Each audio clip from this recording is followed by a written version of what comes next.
निमंत्रण देते हैं मल्लयुद्ध का। कल मल्लयुद्ध है जिसे देखने के लिए श्री कृष्ण और बलदाऊ भी पधारे। निमंत्रण मिलता है, भगवान तो समझ रहे हैं कि ये कंस की कोई चाल है। फिर सोचते हैं कि ग्वाल वालों को फिर व्यस्त रखना पड़ेगा। अब ग्वाल वालों को पता चलता है कि राजमहल जाना है। ग्वाल वाले कहते ये क्या कन्हैया, अरे पहले बताया होता अच्छे वस्त्र लेकर के आते, हम तो ऐसे ही चले आए।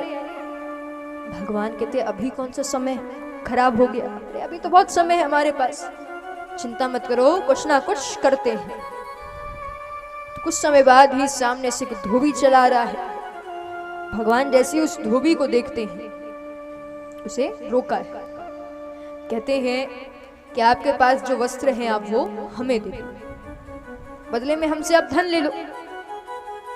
वो धोबी कहता है अरे जानते भी हो मैं कौन हूं, मैं कोई ऐसा वैसा धोबी नहीं हूं, मैं कंस के राज दरबार का धोबी हूं, इतना दुस्साहस करोगे।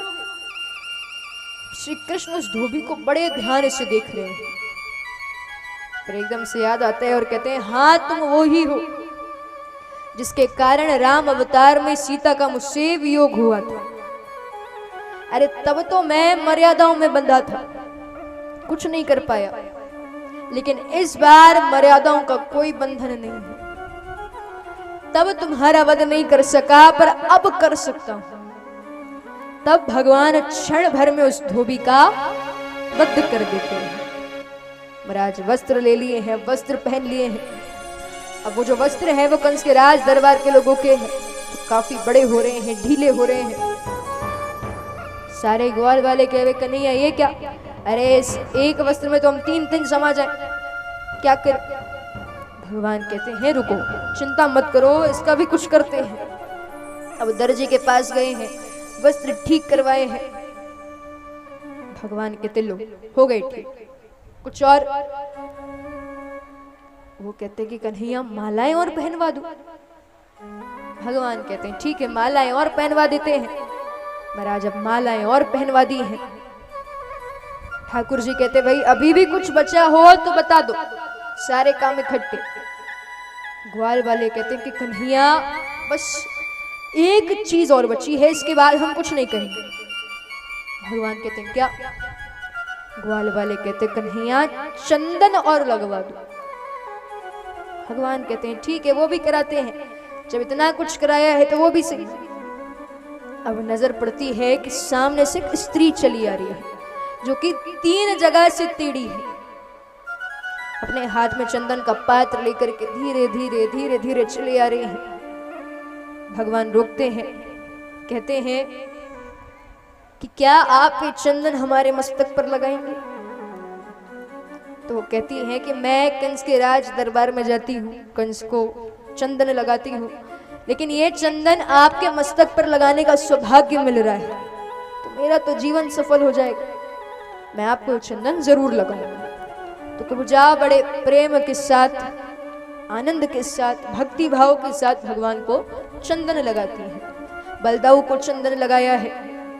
श्री कृष्ण देख रहे हैं कि कुब्जा कितने सच्चे मन से चंदन लगा रही है। देखकर बड़े प्रसन्न होते हैं और ऐसी कृपा करते हैं कि कुब्जा के पैर के ऊपर पैर रखते हैं और उस कुब्जा को ऊपर खींचते हैं झटके के साथ। तो जैसे ही ऊपर खींचा तो जो कुब्जा 3 जगह से टेढ़ी थी वो सीधी खड़ी हो गई।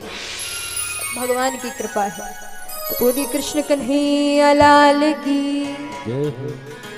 भगवान की कृपा महाराज ऐसी है, कब किस पर हो जाए नहीं पता, वो आपके कौन से गुण पर रिझ जाए आप भी नहीं जानते। तो कुब्जा ने जब प्रेम से चंदन लगाया तो भगवान उसी में प्रसन्न हो गए। ग्वाल वालों से कहते कुछ और बचा है। ग्वाल वाले कहते नहीं कान्हा इतना बहुत है। भगवान कहते ठीक है। अब ग्वाल वालों को काम में लगा दिया है और श्री कृष्ण बलदाऊ दोनों जाते हैं उस मल्लयुद्ध को देखने के लिए। जैसे ही मल्लयुद्ध को देखने के लिए गए हैं तो भगवान के सामने कुबल या पीड़ नाम का हाथी घूम रहा है, बार बार आसपास घूम रहा है। तो भगवान महावत से कहते हैं कि आप अपने इस हाथी को रोक लो। क्योंकि मुझ में इतना सामर्थ्य है कि मैं इसको सीधे यम के द्वार पर भेज दूं। अब महावत को भी क्रोध आता है, क्योंकि सीधी सी बात है, यदि आपको भी कोई छोटा बच्चा आकर के धमकी दे तो आपको भी क्रोध आएगा। कितना सा तो है, बात इतनी बड़ी बड़ी। तो ऐसे ही महावत कहते हैं छोटे से तो तुम हो, बात इतनी लंबी लंबी कर रहे हो। तो क्रोध आ गया है। महावत अपने उस हाथी को आदेश देते हैं, कहते हैं जाओ जाकर के उस बालक का वध कर दो। अब वो हाथी दौड़ा दौड़ा गया है। भगवान को भी क्रोध आ गया है, सामर्थ्य पे बात आ चुकी है। तो भगवान भी उस हाथी की सूंड को पकड़ लेते हैं, पूरे बल के साथ घुमाकर पृथ्वी पर पटकते हैं। जैसे ही पटका तो हाथी की मृत्यु हो गई है, रक्त की धाराएं बहने लगी है। ये जब दृश्य महावत ने देखा कि हजारों हाथियों के बल वाले इस हाथी को मार दिया, तो महावत को भी क्रोध आता है। दौड़े दौड़े जाते हैं युद्ध करने के लिए।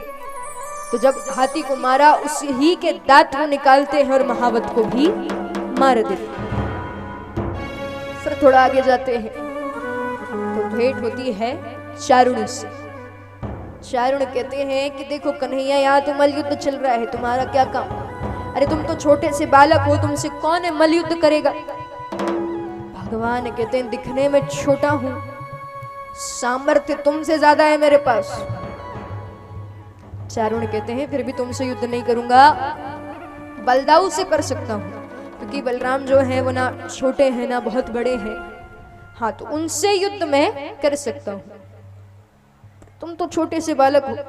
भगवान कहते नहीं, युद्ध तो आप मुझसे ही करेंगे।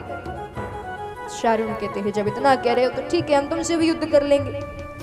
तो चारुण श्री कृष्ण से और बलदाऊ मूष्टिक से युद्ध करते हैं। अब बहुत देर हो गई है मल्ल युद्ध करते करते करते करते। तो श्री कृष्ण का क्रोध भी धीरे धीरे बढ़ता जा रहा है। चारुण को भी क्रोध आ रहा है कि क्या बात है, इतने से बालक को मैं हरा नहीं पा रहा। तो चारुण क्रोध में आकर के भगवान की पीठ पर प्रहार करते हैं। तो पीठ पर प्रहार किया तो ठाकुर जी का क्रोध और बढ़ा। आज भगवान क्रोध में आते हैं, चारुण को पकड़ते हैं, पूरे बल के साथ घुमाकर पृथ्वी पर पटकते हैं। जैसे ही पटका तो चारुण की मृत्यु हो। जिस तरह से श्री कृष्ण चारुण को मारते हैं, बिल्कुल वैसे ही बलदाऊ मुष्टिक को मारते हैं। फिर थोड़ा आगे बढ़ते हैं, शल और कौशल नाम के राक्षस से भेंट होती है, उनको भी मार दिया है। जितने आगे राक्षस आते जा रहे हैं सबका वध करते जा रहे हैं। इसके बाद आगे जो राक्षस लगे हुए हैं सुरक्षा में, वो सभी भाग गए हैं। सोचते हैं कन्हैया यहाँ पे भी आएंगे, हमें भी मार देंगे, इससे अच्छा है कि यहाँ से चले जाओ। अब कंस को पता चलता है कि श्री कृष्ण उनके राजमहल के पास आ चुके हैं। आगे जितने भी राक्षस सुरक्षा में लगे हैं वो सब भाग गए हैं। बड़ा क्रोध आता है कंस को। कंस उसी समय अपने सेवकों से कहते हैं जाओ जाकर के नंद बाबा और यशोदा मैया को बंदी बना लो। जैसे नाम आया नंद बाबा यशोदा मैया का, भगवान सहन नहीं करता। महाराज दौड़े दौड़े जाते हैं कंस के पास। कंस भी ललकारते हैं, कहते हैं कि साहस हो तो मुझसे युद्ध करो। भगवान कहते हैं ठीक है। तो भगवान युद्ध करने जाते हैं। बहुत ज्यादा क्रोध में है, कंस भी क्रोध में है, तलवार धारण कर ली है।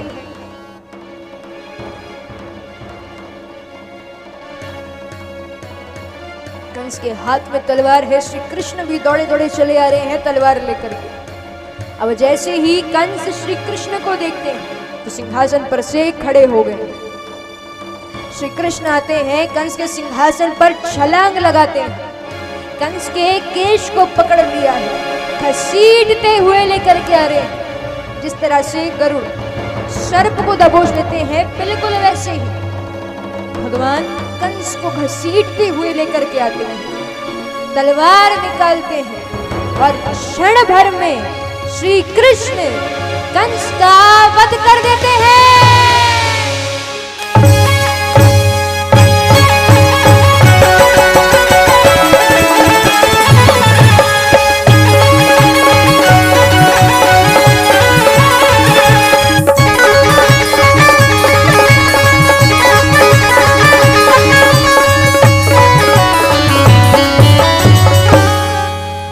कृष्ण कन्हैया लाल की। तो मरा। इस तरह से भगवान क्षण भर में कंस का वध